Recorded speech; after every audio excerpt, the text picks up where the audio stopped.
Welcome back to The Breakdown with me, NLW. It's a daily podcast on macro, Bitcoin, and the big picture power shifts remaking our world.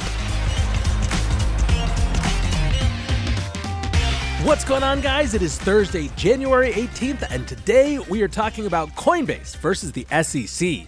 Before we get into that, however, if you are enjoying The Breakdown, please go subscribe to it, give it a rating, give it a review, or if you want to dive deeper into the conversation, come join us on the Breakers Discord. You can find a link in the show notes or go to bit.ly/breakdownpod. Well, friends, we have an interesting one today, a big legal battle with some serious significance, and one more indicator of how important the legal system is when it comes to the crypto industry in America right now. So, here's what was going on. Yesterday, Coinbase and the SEC appeared in New York Federal District Court for the first substantial hearing in their case. Across a 5-hour hearing, Coinbase justified their position that the court should be thrown out before it even gets started. Now, the SEC, for their part, argued that the lawsuit has merit and should be allowed to continue to trial. The SEC are putting forward two major claims against Coinbase: that their staking as a service product is sold as an unregistered security, and more critically, that the tokens offered on their trading platform are sold as unregistered securities. This would mean that Coinbase has failed to register with the SEC regarding their retail exchange, their prime brokerage, and their wallet services. The SEC presented a dozen examples of non-compliant tokens, with the most prominent ones being Solana, Cardano, and Matic. In many ways, this case, along with the Binance case, is positioned to decide whether crypto tokens in general fall under the SEC's jurisdiction as unregistered securities. Now, this was a preliminary hearing, confined solely to deciding whether Coinbase should succeed in their motion for judgment on the pleadings, which is basically a fancy way to say a motion to dismiss, or at least is similar. Legal bros, don't come at me. If Coinbase succeeds across all of their arguments, the case could be terminated at this stage. If they fail, the case would continue through the legal process. Discovery of evidence would come next, and eventually a full trial, a process that could likely take years to fully play out. Now, of course, the stakes are high for Coinbase, as this is an opportunity to rid themselves of the lawsuit early, but it should be noted that it is not a must-win hearing. Experts noted that it's highly unusual to hold an extensive hearing at this stage, which points to the complexity and importance of the arguments being made. Coinbase also has a high legal standard they need to reach to have the case decided at this stage. A complete decision at this point can only deal with differences in the interpretation of the law, rather than factual disputes. The presumption is that the legal process should be allowed to play out in full, so cutting the lawsuit short before discovery requires an overwhelming argument as well as clear facts. The case is being heard by Judge Falia, who has a lot of experience in dealing with crypto cases. She presided over the fraud and market manipulation case brought against Bitfinex and Tether in 2019. She was also the judge who dismissed the class action against Uniswap last year. Falia has demonstrated a deep interest in getting the technical facts correct in crypto cases to ensure she can come to an accurate interpretation of the law. This case has been assisted by numerous amicus or friend of the court briefs provided by legal scholars and members of the crypto industry. These briefs, presented by third parties to the lawsuit, are usually intended to inform the court on interpretations of the law. In this case, there were also several briefs which provided detailed technical descriptions of the crypto services in question. Now let's talk about staking and technical descriptions. Judge Falia has already been highly skeptical of the SEC's arguments during early proceedings. This skepticism was evident from the very beginning of yesterday's hearing. Falia said that she had a lot of questions for both parties, but launched straight into querying the way the SEC had described Coinbase's staking service. She asked the SEC whether they objected to her relying on the technical description of crypto staking from Coinbase's filings. Falia explained further. Let's imagine that the SEC has described staking in a manner that runs contrary to everyone else's description of it. She added, the DeFi people have what I think is a really fine amicus brief, explaining to me what staking really is, and that in some respects makes more sense to me than the SEC's description from the complaint. Now, the DeFi people refers to the DeFi Education Fund, who placed a technical brief on the record with Falia, referred to as DeFi for Dummies. Falia put to the SEC, you're suggesting to me that it's a factual dispute I simply can't resolve, even if, for example, the SEC's description of staking is demonstrably wrong? Now, Coinbase's argument about staking hinges on the idea that the company is merely allowing users to access a native property of some blockchains. During the hearing, they described customers as hiring Coinbase or subcontracting their staking. They noted that customers retain ownership of their tokens while using the staking service. The argument here is that users aren't expecting a profit to come from Coinbase itself, but rather from the underlying staking yield. As an early positive sign, Falia said that she found staking to be the, quote, least traditional investment-like of the functions that you were complaining about here. Still, the bulk of the hearing related to whether crypto tokens are sold as unregistered securities on Coinbase's exchange. This legal question is determined by the Howey test, which identifies situations where an investment scheme is deemed to be a securities offering. Under the Howey test, an investment contract is deemed to exist if 4 elements are satisfied: that there is an investment of money in a common enterprise with the expectation of profit to be derived from the effort of others.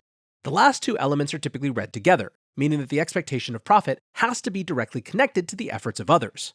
For example, that was one of the places where the SEC fell short in the Ripple case. The court determined that most retail investors were expecting their profits to come from speculative mania in crypto markets rather than from the efforts of the Ripple Corporation. Moving to the tokens, Judge Falia made sure to get one thing very clear from the start. She extracted an acknowledgement from the SEC that, quote, the tokens themselves are not a security.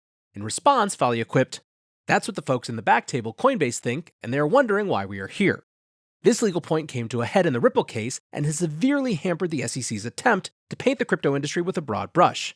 In Ripple, the judge determined that the tokens do not carry any contractual rights, so are not deemed to be securities or investment contracts. Instead, the manner in which the tokens are sold can involve an investment contract based on the representations made alongside that sale.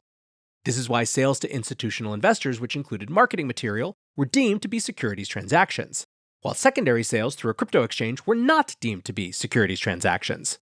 The SEC presented a novel legal argument to get around the Ripple decision when it comes to secondary sales on Coinbase. They argued that when customers buy tokens, they are investing in the network behind the token, stating, one cannot be separated from the other one. They noted that crypto networks often put out promotional material designed to boost the price of the token. Their claim was that an investment in a protocol with a community and an ecosystem was enough to satisfy the Howey test. When asked why that argument wouldn't apply to Bitcoin, the SEC said, there is no ecosystem behind it. Coinbase noted that Bitcoin absolutely has an ecosystem, recognizing the work of thousands of developers who maintain and improve Bitcoin. Coinbase presented their view that the Howey test does not apply to tokens on the exchange because there is no investment contract present. They noted that token holders have no contractual rights with the underlying protocol, unlike investments in stocks and bonds. Coinbase stated, everybody has always known that investment contracts have to have contracts. They pointed out that the SEC has never stepped away from that premise before the crypto enforcement cases began. Addressing marketing material from crypto projects, Coinbase said, every commodity has promotional statements around it, and they aren't all securities. What makes it different is the contractual undertaking that gives an interest in the business. Their point was that buying into a protocol ecosystem is not enough for the Howey test. There needs to be a legally enforceable promise made to investors. Coinbase did not argue that this needs to be a signed contract, but said that there needs to be something more than reading promotional material. Today's episode is brought to you by Kraken. For far too long, the whole financial system has been standing still, too slow, only on for certain hours, overly designed for some types of people, but not for others. Crypto, at its best, represents progress. It asks the question, what if? It invites people in instead of leaving them out. It's on 24/7, 365, and moves at the speed of real life. Not everyone believes it. We've got our fair share of detractors, but that's the way it always is when you're building something new. Kraken is a crypto company that has been through the highs and lows of the industry, facing forwards towards progress throughout. And now they're inviting us to see what crypto can be. Learn more at kraken.com/thebreakdown. Disclaimer, not investment advice. Crypto trading involves risk of loss. Cryptocurrency services are provided to U.S. and U.S. territory customers by Payward Ventures Inc., PVI, DBA, Kraken. Now, one interesting part of this that you might have seen on Twitter was a long discussion of collectibles and the limits to SEC jurisdiction. Falia said, I'm presented with the specter of collectibles being regulated by the SEC. I've not thought about Beanie Babies in decades, and yet it's being presented to me in multiple briefs. The SEC quickly chimed in that they are not contending that Beanie Babies are securities. Falia responded, we're all just afraid that you have so little limitation on your standard that some really thoughtful attorneys are going to bring the Beanie Baby class action. She said she was concerned the SEC's argument was sweeping too broad and could capture all manner of collectibles and even commodities. Now, this argument was raised extensively in the Coinbase filings and amicus briefs. The point wasn't that crypto investment is baseless speculation like Beanie Babies. Rather, the argument that Coinbase made is that without a meaningful limiting principle, SEC jurisdiction could expand to cover all investments. Coinbase said, the SEC's position of give us this mandate and trust us with it simply doesn't work. Now, towards the end of the hearing, arguments turned toward the major questions doctrine. This is a recently developed legal principle which is being argued in active Supreme Court litigation currently. It holds that Congress must explicitly give government agencies rulemaking authority over major segments of the U.S. economy. This authority can't be implied from existing legislation, it must be considered specifically. Recent cases have dealt with student debt relief and greenhouse gas emissions. In both cases, the Supreme Court ruled that Congress must pass new legislation to assign authority to government agencies. The topic is so current that there was a case argued in the Supreme Court yesterday based on the major questions doctrine. The case is about commercial fishing regulation, but seeks to remove some of the deference granted to government agencies more broadly. Crypto was mentioned as one of the prime examples, with one lawyer stating, "I would think the uniquely 21st century phenomenon of cryptocurrency would have been addressed by Congress. It hasn't. Why? Because there is an agency head out there who thinks he already has the authority to address this uniquely 21st century problem with a couple of statutes passed in the 1930s. He's going to wave his wand and say the words investment contracts are ambiguous, and that's going to suck all of this into my regulatory orbit," even though that same person, when he was a professor, said this is probably a job for the CFTC. Now, Coinbase are arguing that the crypto industry is important enough to the US economy to be subject to the major questions doctrine. For this argument to be successful, the legal standard is a question of, quote, vast economic and political significance. The SEC said the crypto industry doesn't reach this level, stating, "With all due respect to the crypto industry, it does not meet the economic significance test. They say crypto has $1 trillion market cap, but that's global and includes Bitcoin. The US equity market is $100 trillion and global market $400 trillion. Crypto is a rounding error." Coinbase retorted that their argument should be considered not because of the novel nature of crypto, but rather because the SEC is attempting to expand its jurisdiction well beyond what Congress intended. Judge Falia noted that in her 10 years on the bench, she has never been presented with an MQD argument. She appeared uncomfortable with making a decision more suited for the Supreme Court, stating, "I have a natural hesitation to make a finding that something implicates the major questions doctrine because I'm not sure it's on par with student loan forgiveness in the energy industry. I worry that I would be doing exactly the thing you're alleging the SEC is doing here, which is to take the power that I don't have to stop activity I shouldn't be stopping. I do have a concern about not recognizing someone's authority to do something in this space. The answer may be that I'm just out of luck until Congress acts." Falia referred to the major questions doctrine then as the nuclear option in this case. Now, this was one of the few places where Coinbase failed to put forward a convincing argument. It's still important that the point was raised, but it seems that the major questions doctrine argument might be more appropriate for an appeal. Still, perhaps the biggest takeaway from the hearing was that Judge Falia is deeply engaged in the case and has done the work to understand crypto. She leaned heavily on technical briefings from the industry and understood the impact of this case. At one point, she told the SEC, "I actually care about how you're defining security because I want to understand not only how it applies to this case, but what it's going to mean to individual purchasers of these crypto assets going forward." Halfway through the hearing, there was a lengthy discussion of the amicus brief filed by Cynthia Lummis. The SEC said Senator Lummis respectfully is wrong. They suggested that a senator should not be able to override 90 years of securities law. Falia did not take kindly to this comment, pointing out, "Lummis is not a random senator. She's someone deeply involved in the space. Also, don't keep saying respectfully when you really mean to malign someone. I have a lane, the SEC has a lane, Congress has a lane. I received an amicus brief from a sitting congresswoman saying, 'Don't do this, Falia. I need to take that seriously.'" Drawing language from the Lummis brief, Falia added, "Lummis isn't saying she wants to overturn securities laws, but that they had a good 90-year run and now we have instruments that do not fit. Should the SEC fill the void with assets that may not be securities or commodities?" In closing, Coinbase summarized their argument by stating, "The SEC should follow enforcement and rulemaking actions that make sense of the statutory language and that does not wish to twist it upside down, that does not leave the word contract out of the word contract, that harmonizes rather than does violence to all of the cases that have come before it. And this is several bridges too far." Falia ended the hearing, however, without delivering a decision.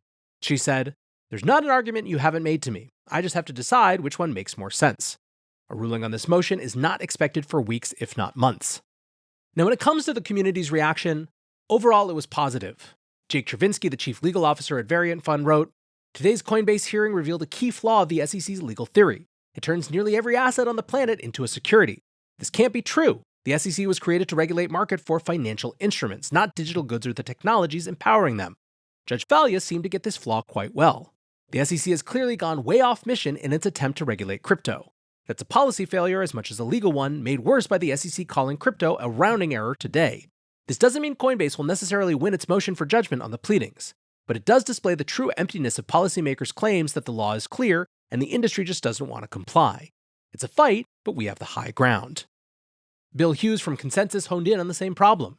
The bigger problem for the SEC is that they have not and cannot come up with a coherent answer for how does your position not create a situation where any investment can be deemed a security.